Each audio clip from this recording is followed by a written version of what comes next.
जय मसीह की सभी को। आज का वचन नीति वचन 3 उसका तीसरा और चौथा पद। कृपा और सच्चाई तुझसे अलग ना होने पाए, वरन उनको अपने गले का हार बनाना और अपनी हृदय रूपी पटिया पर लिखना।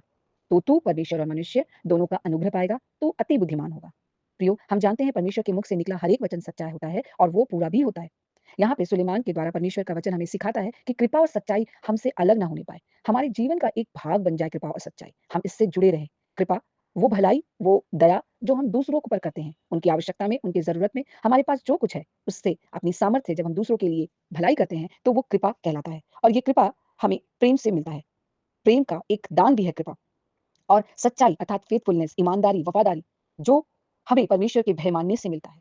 जिस किसी काम को हम करते हैं, जो काम हम करते हैं, जिस जगह पे हम रहते हैं, जिस अवस्था में हैं, उस सब बातों में हम परमेश्वर के भय अर्थात परमेश्वर से आदर करते हुए, उसके भय को मानते हुए हम उस काम को ईमानदारी से करते हैं, तो वो हमारे जीवन में सच्चाई को लाती है। तो जब ये कृपा अर्थात स्रोत, प्रेम का स्रोत और सच्चाई, परमेश्वर का भय की सच्चाई हमारे जीवन का एक अंग बन जाती है, जब हम इसको अपने से अलग नहीं होने देते हैं, हम निरंतर इसमें बने रहते हैं, इससे अपने जीवन को खूबसूरत बनाते हैं और अपने हृदय में इसको लिख लेते हैं, ताकि जब हमें मौका मिले तो हम इसको पढ़े और इसके अनुसार करें, तो परमेश्वर का वचन कहता है, तो तू परमेश्वर और मनुष्य दोनों का अनुग्रह पाएगा।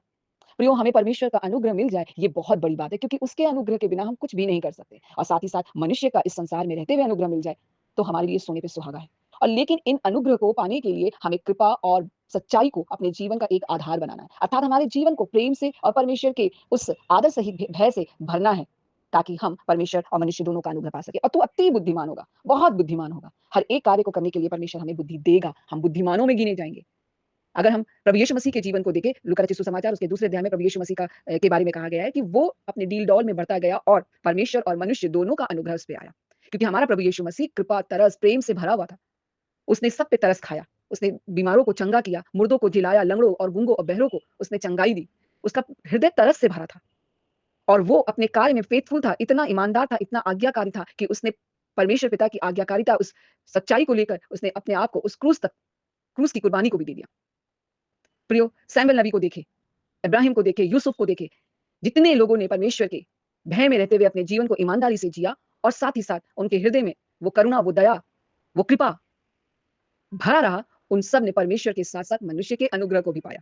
शैमुएल नबी एक बहुत बड़ा परमेश्वर का अभिषिक्त कहलाया। यूसुफ जिसे बेच दिया गया, वो प्रधानमंत्री बन गया। इब्राहिम जिसे विश्वास का पिता कहलाया। प्रियो, यदि हम भी परमेश्वर के भय में रहते हुए हर एक कार्य को ईमानदारी से करेंगे, परमेश्वर के प्रेम से दूसरों पे दया करेंगे, तो निश्चय परमेश्वर का ये वचन हमारे जीवन में भी पूरा होगा।